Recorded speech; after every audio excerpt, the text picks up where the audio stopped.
Oh,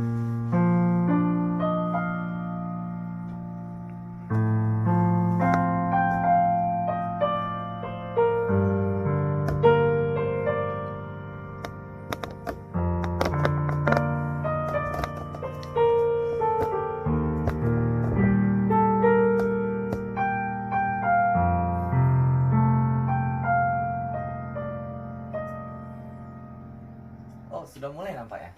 Maafkan saya tadi sedang main piano. Perkenalkan dulu. Assalamualaikum warahmatullahi wabarakatuh. Nama saya Muhammad Raihan Maula Akbar dari kelas 12 IPA 3. Hari ini saya akan menjelaskan dari tugas dari Bu Devi, yaitu 5 soal, tapi saya ingin memperdalam satu materi saja, yaitu sifat koligatif larutan. Nah, sebelum masuk sifat koligatif larutan itu, kamu harus tahu konsep-konsepnya dari sifat koligatif ini. Sekarang coba kamu bayangkan. Ada mangkuk, kamu taruh air, garam ke dalam mangkuk itu lalu aduk. Nah, larutan dari gabungan dua itu menjadi larutan bernama homogen. Setelah kedua itu digabungin, kamu tidak tahu yang mana garam, yang mana air. Mungkin kelihatan seperti air di sana, tapi rasanya tidak seperti air. Nah, itu sifat-sifatnya sudah lepas dari sifat air dan menjadi sifat air garam. Namun sifat-sifat air garam atau campuran yang lain itu tidak ditentukan. Nah, untuk menentukan sifat-sifat larutan tersebut, larutan homogen ini, kita menggunakan 4 ini. Ada penurunan tekanan uap, kenaikan titik didih, penurunan titik beku, serta tekanan osmotik. Tapi, semua ini tidak akan lengkap bila kamu tidak mempelajari ini. Yang pertama adalah molaritas. Yang kedua adalah molalitas. Dan yang terakhir adalah fraksi mol. Ketiga hal ini sangat esensial untuk materi-materi yang ada di atas ini. Nah, untuk penjelasan dari materi-materi ini akan saya jelaskan di video selanjutnya. Nah, melanjutkan video tadi. Saya pertama akan menjelaskan dulu molaritas dan molalitas terlebih dahulu. Nah, untuk molaritas itu ditandai dengan huruf M besar dengan rumus mol per volume. Volumenya itu dalam bentuk liter, tapi bisa juga terdalam bentuk mililiter, yaitu mol kita berubah menjadi gram per mr dikali dengan liternya kita ubah menjadi mililiter. Nah, untuk mengubah jadi mililiter, pastikan kita kali dengan 1000 di atasnya. Nah, untuk molalitas juga sama aja. Untuk molalitas itu dilambangkan dengan M kecil dengan mol dikali massa jenis kilogram. Kilogramnya juga bisa ubah menjadi gram, yaitu dengan menjadi gram per mr dikali dengan 1000 per gram. Nah, untuk ini apa bedanya molaritas dengan molalitas? Nah, untuk molaritas itu bila yang diketahui adalah liter. Sedangkan untuk molalitas diketahuinya itu adalah kilogram. Jadi ini berdasarkan berat dalam bentuk padat dan satunya lagi berat dalam bentuk air. Masuk ke dalam contoh soalnya.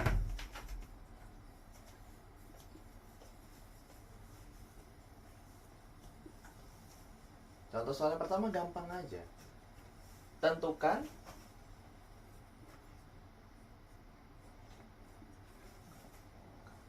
molalitasnya bila terdapat 40% NaOH. Pertama kita harus cari tahu dulu NaOH itu berapa. Ini adalah NaOH. Nilainya adalah Na adalah 23 ditambah dengan O adalah 16 dengan H adalah 1. Sehingga menjadi 40. Ini adalah MR dari NaOH. Nah, masuk dalam rumus molalitasnya. M menjadi gram per mr per 1000 per gram. Maksudnya gram per ml ini adalah gram dari 40 ml-nya NaOH-nya. Nah, sedangkan salah, maksudnya itu gram adalah airnya. Nah, kita bisa lihat 40% NaOH, berarti pasti gramnya adalah 40 per ml-nya adalah 40 juga, dikali dengan 1000 per, karena ini sisa 40 udah dipakai, berarti pasti 60. Nah, ini tinggal dicoret, coret, coret, coret. Maka hasil dari 100 dibagi 6 adalah 16,66. Simple saja untuk kualitasnya. Tapi ada satu soal lagi yang lebih sulit sedikit lah bilangnya. Mari kita hapus sebentar.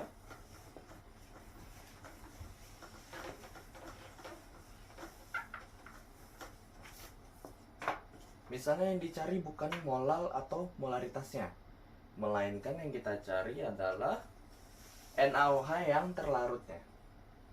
Nah, saya tulis dulu diketahui ya. Bila diketahui M dari NaOH adalah 4,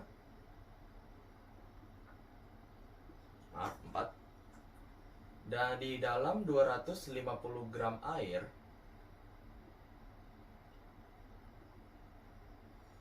dan seperti yang kita tadi sudah cari, mR dari NaOH adalah 40. Nah, yang ditanya itu adalah berapakah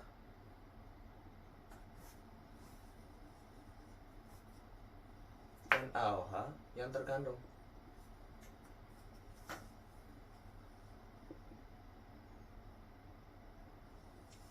Maaf, tulisan saya sedikit jelek lah ya. Nah, untuk mencari ini kita harus mengidentifikasi semuanya. Pertama, M kecil, yaitu molalitas. Berarti kita menggunakan rumus molaritas. Pertama, M sama dengan gram per mR dikali 1000 per gram dari air.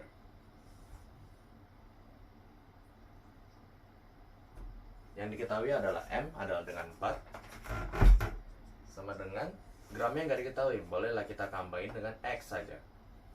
mR dari NaOH sudah diketahui adalah 40 dikali dengan 1000 per gram air 250. Mohon diingat kalau gram dari sini semua adalah air ya, dan ini adalah gram. Nah, ini misalnya kita coret 40, ini dengan 250. Kita coret juga. Coret dengan coret, maka sisa dengan 4 sama dengan X sama dengan 25 dengan 250, berarti 1/5, 1/10 maaf. Pindah ke sisi ini, maka X sama dengan 40 gram.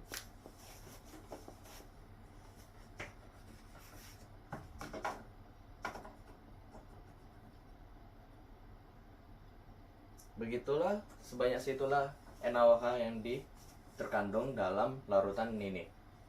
Sebenarnya simpel saja, asalkan kamu bisa semua ini. Oke, mari kita lanjut ke fraksi mol. Nah, selanjutnya adalah fraksi mol. Fraksi mol rumusnya ada 2, itu tergantung dari apa yang ditanya. Entah itu XT atau T dilambangkan sebagai terlarut, dan XP yang dilambangkan sebagai pelarut. Bila yang ditanya terlarut, ya pasti yang di atasnya adalah mol terlarut per mol terlarut ditambah mol dari pelarut. Atau yang ditanya adalah pelarutnya. Kalau bila ditanya pelarutnya, maka itu adalah mol pelarut per mol pelarut ditambah mol dari terlarut. Masuk saja ke contoh soalnya biar langsung paham ya. Kita identifikasi dulu di soalnya ada apa aja. Yang ditanya adalah fraksi mol tersebut. Nah, untuk fraksi mol tersebut, dari fraksi molnya itu adalah fraksi mol dari NaOH-nya ya. NaOH-nya itu terlarut atau pelarut? Ya, terus tentu saja terlarut karena pelarut dari NaOH adalah air. Logikanya bila tidak ada diketahui pelarutnya berarti pasti air. Nah, kita tulis diketahuinya. NaOH adalah 80%. Berarti kalau 80% bisa lah kita buat kayak menjadi 80 gram. Nah, sedangkan MR dari NaOH seperti di video yang tadi adalah 40, yaitu NaOH 23, O16, dan H1. Nah, selanjutnya ada H2O sebagai pelarutnya. H2O 80%, berarti kalau NaOH-nya 80%, berarti H2O-nya pasti 20% atau sisanya, yang bisa diubah menjadi 20 gram. MR NaOH H2O adalah H itu 1, O itu 16, berarti 16 1 kali 2 adalah 18. Nah, kita masuk ke fraksi molnya. Yang ditanya adalah fraksi mol dari NaOH. NaOH adalah terlarut. Maka XT sama dengan NT berarti gram per MR. 80 per 40 per 80 per 40 ditambah dengan 20 per 18, maka menjadi 2 per 2 ditambah 1,111 atau seterusnya, maka menjadi 2 per 3,1 yang bila dibagi itu sama dengan menjadi 0,645. Begitulah hasil dari fraksi mol NaOH 80%.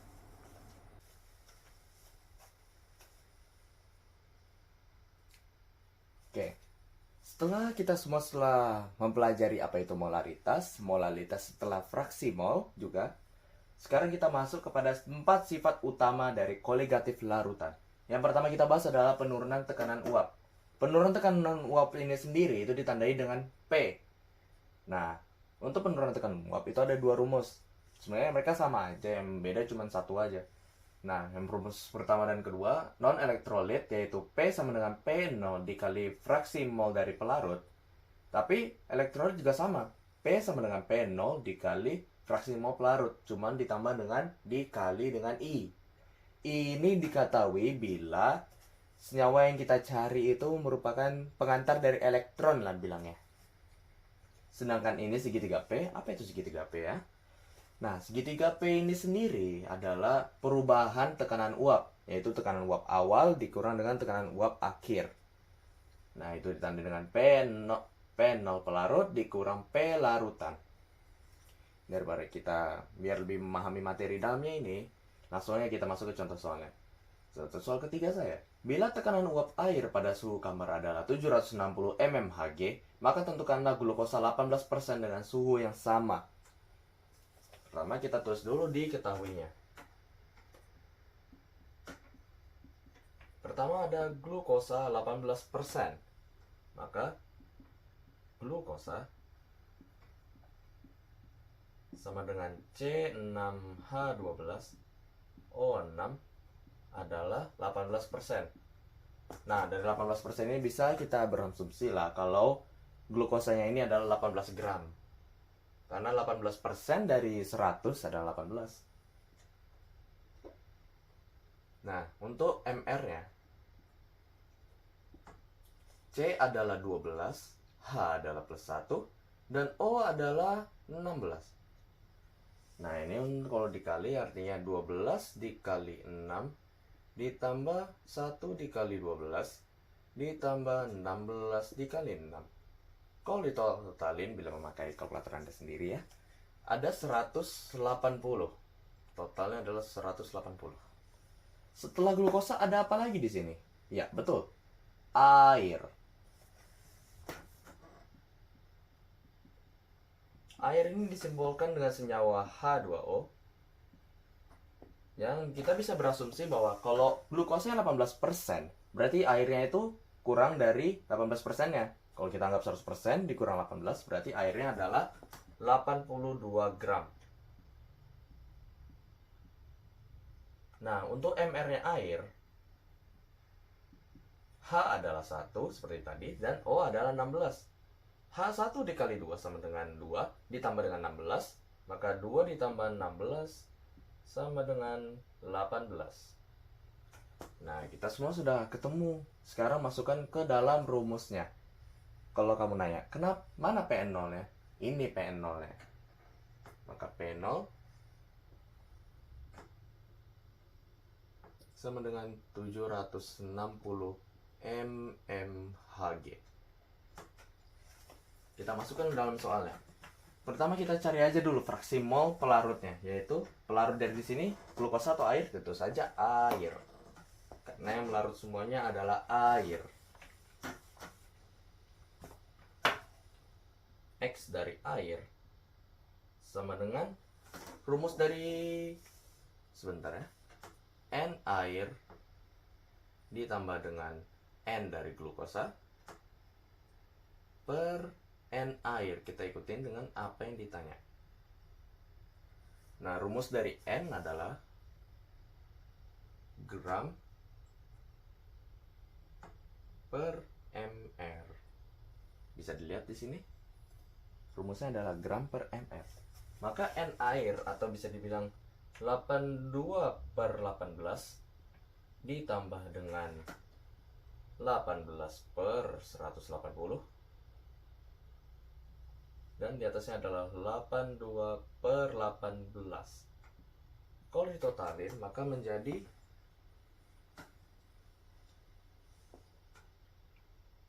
4,55 ditambah 0,1 per 4,55. Maaf ya, saya buat bawahnya dulu karena lebih panjang, jadi saya pengen lebih setara gitu lah. Dan hasilnya adalah 0,978. Tapi karena kita mau pakai ini lagi, kita boleh genapin menjadi 0,98.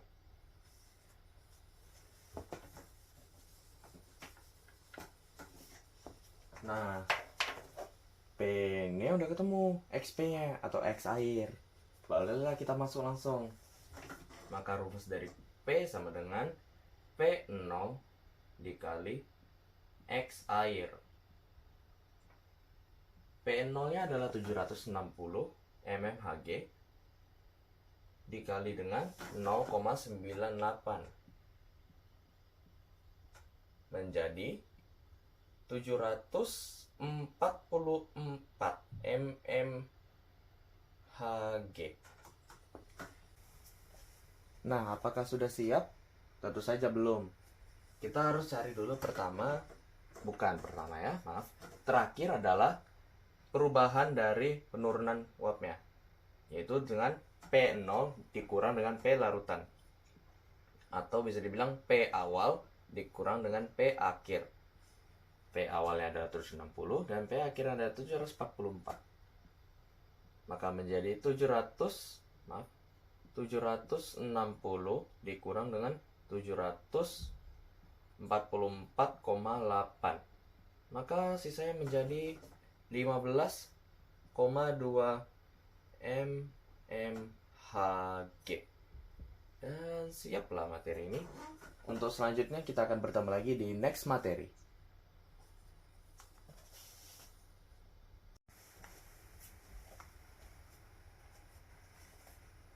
Nah, materi selanjutnya yang akan kita bahas kali ini adalah kenaikan titik didih. Sama seperti penurunan tekanan uap air, ada dua rumus juga, yaitu elektrolit dan non-elektrolit, yang juga dibedakan dari I doang.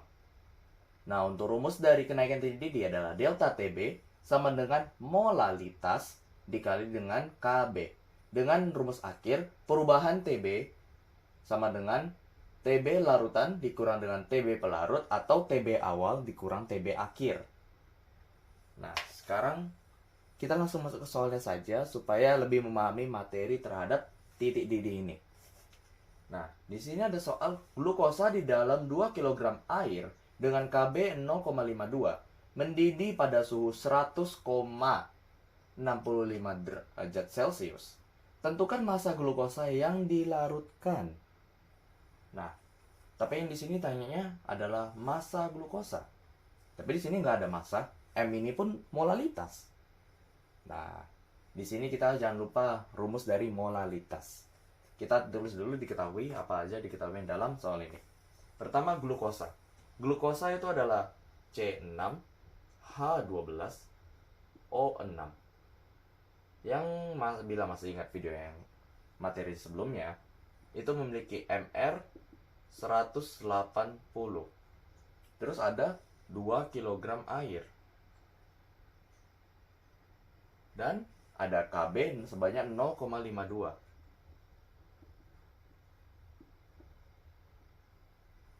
Nah, dari sini diketahuinya masih ada satu lagi, yaitu mendidih pada suhu 100,65. Nah, ini artinya ini adalah TB larutannya, yaitu TB larutan sama dengan 100,65. Nah, sekarang mari kita coba masukkan ke dalam rumus ini. Delta TB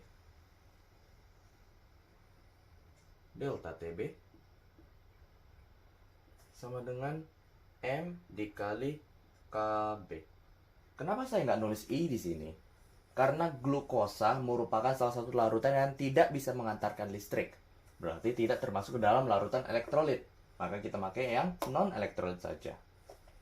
Nah, mari kita pecah rumusnya menjadi delta TB sama dengan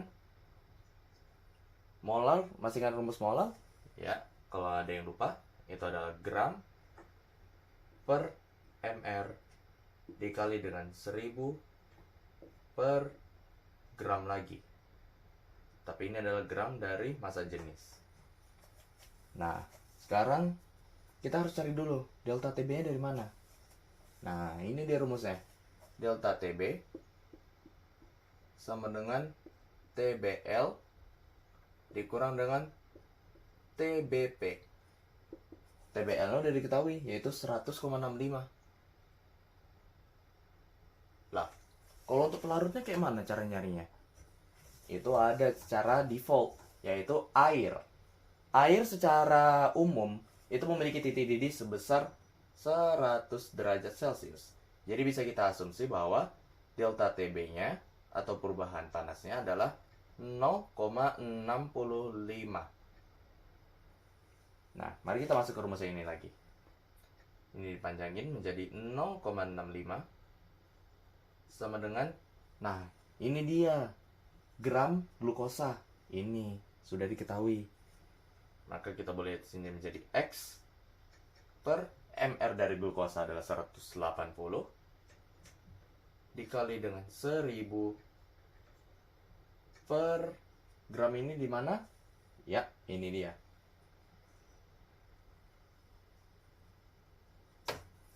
Proses balik.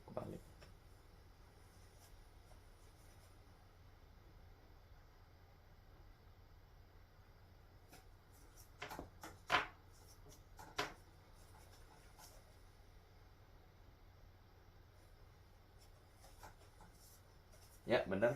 Yaitu 2000. KB-nya berapa? 0,52. Nah, bila ditulis di bawah, maka X sama dengan 0,65 dikali dengan 180 dikali dengan 2000 per 1000 dikali dengan 0,52. Ini saya coret semua. Maka hasil dari 0,65 dikali 180 per 0,52 adalah 450 gram. Inilah hasil akhir dari titik didihnya. Maaf saya tadi karena tidak ada space lagi, jadi saya menunduk dikit. Nah, kita akan bersambung lagi di next materinya.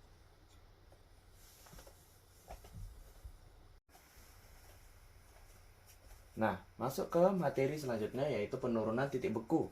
Ada larutan non-elektrolit dan elektrolit, sama seperti dua materi sebelumnya. Dan perbedaannya masih sama, yaitu cuma dipisah dari I-nya doang. Dan apabila itu terjadi, bila larutan tersebut elektrolit. Nah, untuk rumusnya adalah delta TF sama dengan molalitas dikali KF. Ya, penurunan titik beku ditandai dengan TF. Dengan rumus akhir adalah delta TF atau perubahan titik beku sama dengan TF pelarut dikurang TF larutan. Mari kita masuk ke soalnya. Soal keempat saya. Diketahui KF air sama dengan 1,86 titik beku dalam mobil berisi cairan etilen glycerol sebanyak 62 gram dalam 500 gram air. Tentukan TF larutannya. Sebelum kita mulai, kita identifikasi dulu ada apa aja yang dalam soal tersebut. Yaitu ada KF air, yaitu terus ada etilen glycerol sebanyak 62 gram dan 500 gram air. Nah, dari sini kita udah bisa masukin ke dalam rumusnya, yaitu seperti KF air, ini, dan H2O sama dengan 500 gram. Kita masukin ke soalnya. Delta TF sama dengan M, bisa kita ganti molalitas menjadi apa? Ya, betul. Gram per mr dikali 1000 per gram air. Dikali juga dengan, jangan lupa, KF-nya. Maka gram per mr itu, gramnya ada 62, mr ada 62. 62 per 62 dikali dengan 1000 per gram air berapa? 500. Dikali dengan berapa? 1,86.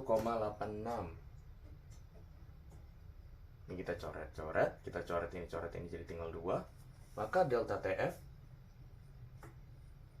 sama dengan 3,72. Nah, dari sini kita udah dapat delta TF-nya. Apakah sudah siap? Belum. Karena yang ditanya adalah TF larutan. Dan di sini cuma diketahui delta TF sama dengan TF larut dikurang TF larutan.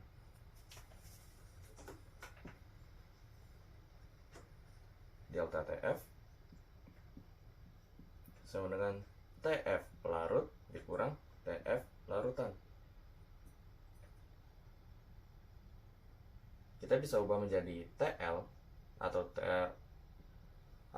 TF larutan, bisa menjadi TF pelarut dikurang dengan delta TF.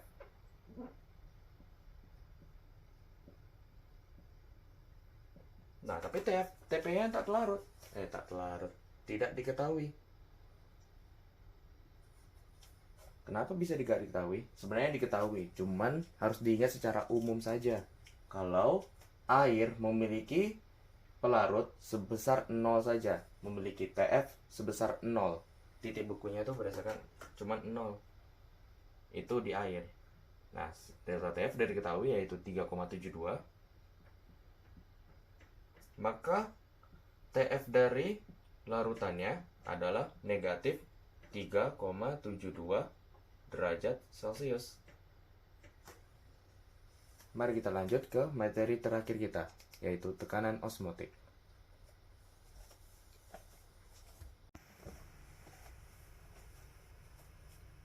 Nah, materi terakhir yang akan kita bahas kali ini adalah tekanan osmosis. Sama seperti yang, ya, udah pastilah ya ngomong apa kali ini. Non-elektrolit dan elektrolit. Dengan rumus yang beda, cuman di bagian I-nya aja. Nah, non-elektrolit itu ditandai dengan huruf P. Mohon diingat bahwa P ini berbeda dengan lingkaran, jadi mohon maaf ya kalau ada yang salah ngarap. Nah, P itu dirumuskan dengan molaritas dikali dengan R dikali dengan suhu. Nah, suhu ini harus bentuk dalam Kelvin, nggak boleh dalam bentuk Celcius. Makanya itu saya buat suhunya adalah derajat Kelvin ditambah dengan 273 supaya menjadi Kelvin. Ini Celcius ya. Nah, sedangkan R-nya itu memiliki ketetapan yaitu 0,082. Itu pasti tetap dan umumnya, kecuali diketahui dalam soal itu yang lainnya. Nah, Coba kita masuk soalnya kali ini supaya sesi ini menjadi lebih cepat. HuHu mempunyai 117 gram NaCl dengan MR 58,5 di dalam 2 liter air. Apabila HuHu mengukur di suhu 77 derajat Celcius, berapakah ATM tekanan osmotiknya? Oke, biar kita cepat, mari kita langsung masuk.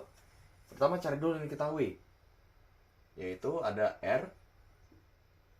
R-nya nggak diketahui sih, lebih ke arah kita pasti tahu di awal karena selalu sama semua, karena kan nggak ada di soalnya juga. Sekarang T-nya.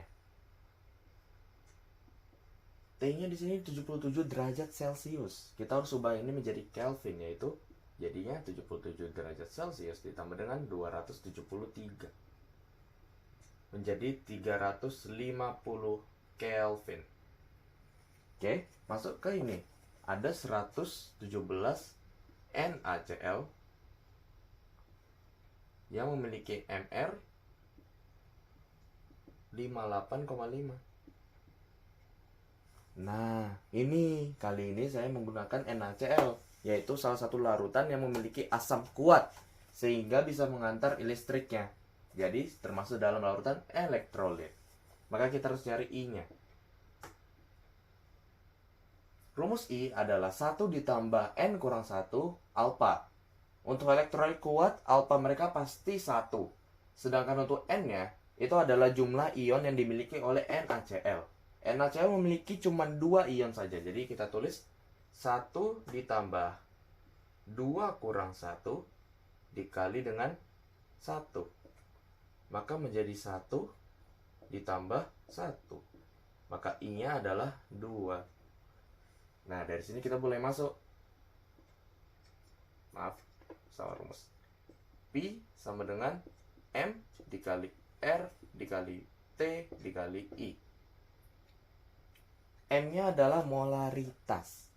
Jadi kita tulis adalah gram per mr dikali dengan 1000 per ini dari gram dikali dengan R-nya adalah dikali R dikali T dikali I.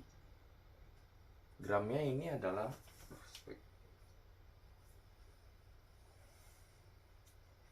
gramnya di sini ada di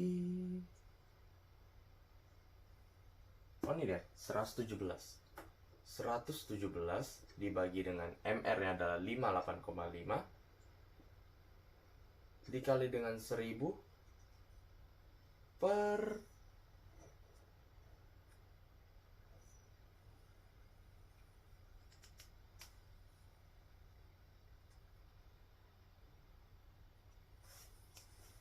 per 2 liter air. Nah, 2 liter air itu bisa diubah menjadi 2000 dikali dengan T-nya adalah 350 dikali dengan 2. Ini bisa dicoret menjadi 2. Ini bisa dicoret menjadi 1/2. Ini bisa dicoret ini jadi 350 dikali 2 aja. 350 dikali 2. Maka menghasilkan 700 ATM. Buset, banyak juga ya ATM-nya. Bisa lah tuh keliling-keliling pakai ATM.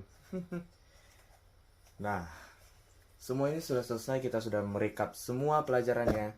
Mulai dari pengenalan molaritas, molalitas, fraksi mol, menuju ke dalam 4 sifat-sifat utama koligatif, yaitu penurunan tekanan uap, penaikan titik didih, penurunan titik beku, serta yang terakhir adalah tekanan osmosis.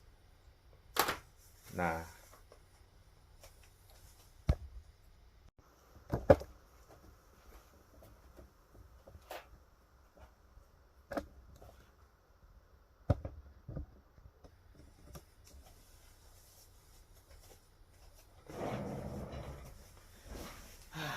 selesai sudah pertemuan kita kali ini hari ini. Semoga ilmu yang saya berikan tadi akan bermanfaat untuk masa yang akan datang, dan semoga Bu Devi puas melihat presentasi saya untuk hari ini. Bila ada salah kata atau ada salah dalam pengerjaan tadi, mohon dimaafkan karena saya manusia dan yang sempurna hanya Allah Subhanahu wa taala. Dan saya pamit dulu untuk pergi hari ini. Wassalamualaikum warahmatullahi wabarakatuh. Terima kasih semuanya yang telah menonton.